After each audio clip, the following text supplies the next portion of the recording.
योजना 85% अपात्र लाभार्थी। रिपोर्ट में बड़ा खुलासा।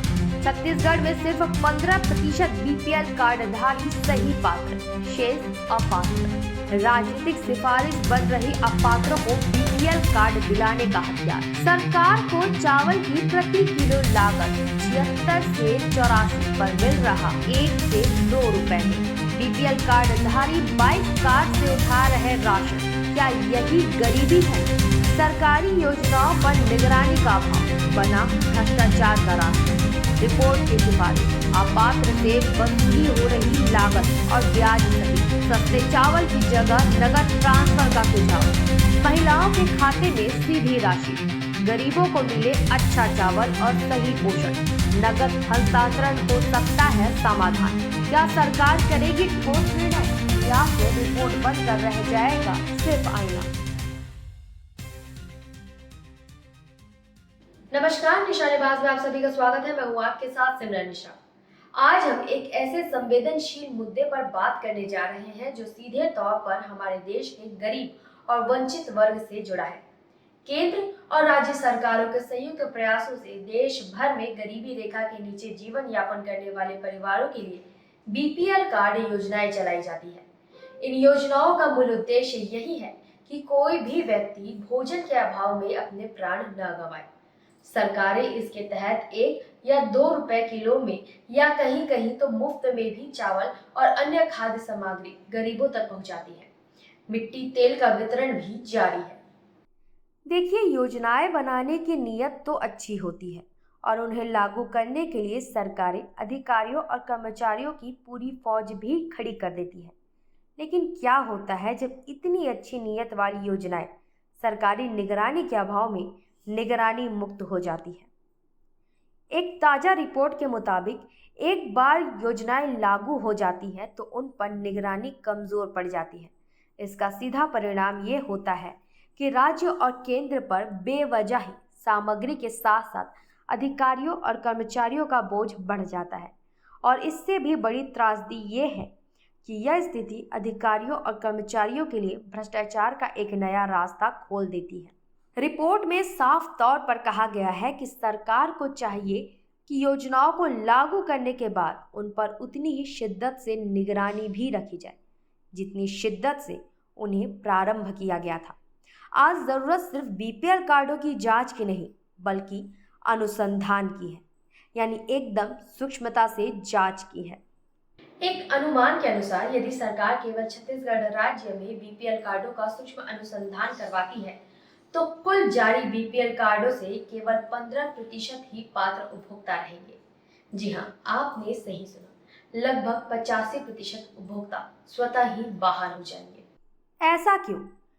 क्योंकि रिपोर्ट के मुताबिक सरकार ने बीपीएल कार्ड धारकों के लिए जो पैरामीटर तय किए हैं, लगभग 80 से 85% लोग उन पैरामीटर में सही नहीं बैठते, फिर भी उन्हें कार्ड मिल जाते हैं। वजह बताई जा रही है व्यक्तिगत संबंध और राजनीतिक लालसा, क्योंकि इस राजनीतिक लालसा का ही परिणाम है कि अपात्र लोगों को भी इसमें जोड़कर अपना उल्लू सीधा किया जाता रहा है। इसका सीधा भार सरकारी खजाने पर पड़ता है। आज के समय में यदि सरकार हिसाब लगाए तो उसे प्रति किलो चावल की कुल लागत 76 रुपए से 84 रुपए के बीच पड़ती है। इसके अलावा सरकारी अधिकारी, कर्मचारी, उनके वाहन व्यवस्था और खाद्य विभाग के जिला कार्यालय से मंत्रालय तक का स्टेशनरी आदि का खर्च।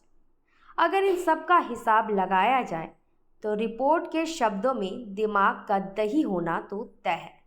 और फिर इस सारे खर्च के बाद लगभग 80% अपात्र लोग जो मोटरसाइकिल और कार से सरकारी राशन दुकान तक जाते हैं और गरीबी रेखा का चावल गाड़ी में लोड करके लाते हैं। सोचिए, ये कैसी विडंबना है। इस गंभीर समस्या का समाधान क्या है? रिपोर्ट कुछ ठोस सुझाव देती है। पहला सुझाव, यदि इन 80% अपात्र लोगों पर अंकुश लगा दिया जाता है या उन्हें चिन्हित कर अब तक अवैध रूप से उनके द्वारा 1 या 2 रुपए किलो के हिसाब से जितना भी चावल या अन्य सामग्री उचित मूल्य की दुकानों से उठाई गई है, सबकी सकल लागत के साथ अतिरिक्त ब्याज सहित राशि वसूल की जाए तो सोचिए सरकार के खजाने में कितना पैसा बचेगा। यह एक बहुत बड़ी वित्तीय सुधार हो सकती है। और इससे भी आगे बढ़कर एक क्रांतिकारी सुझाव दिया गया है। रिपोर्ट कहती है कि शेष बचे पात्र गरीबी रेखा कार्डधारी और एपीएल कार्डधारी जिनको 76 से 84 रुपये प्रति किलो की लागत वाली मोटी चावल वितरित की जाती है, यदि उनके स्थान पर 40 से 50 रुपये प्रति किलो के हिसाब से सीधे ही उनके बैंक खाते में डाल दिया जाए तो इससे कई फायदे होंगे।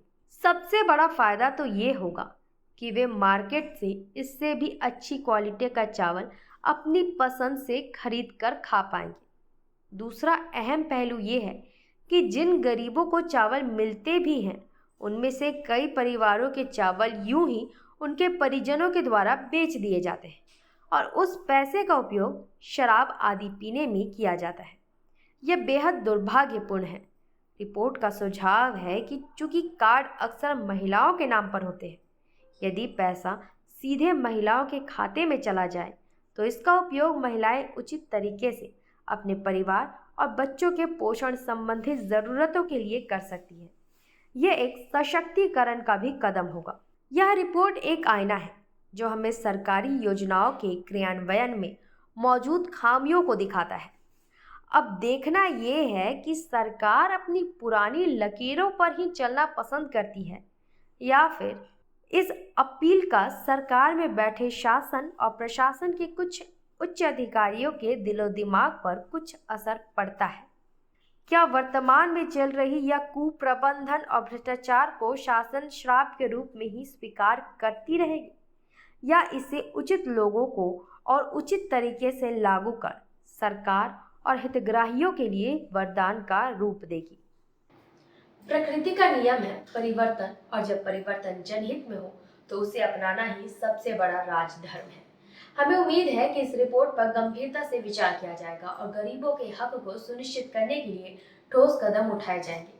क्या आपको लगता है कि इस तरह का सूक्ष्म अनुसंधान और सीधा नगद हस्तांतरण इस समस्या का स्थायी समाधान बन सकता है? अपनी राय हमें कमेंट बॉक्स में जरूर बताएं। तब तक के लिए बने रहें निशानेबाज के साथ। नमस्कार।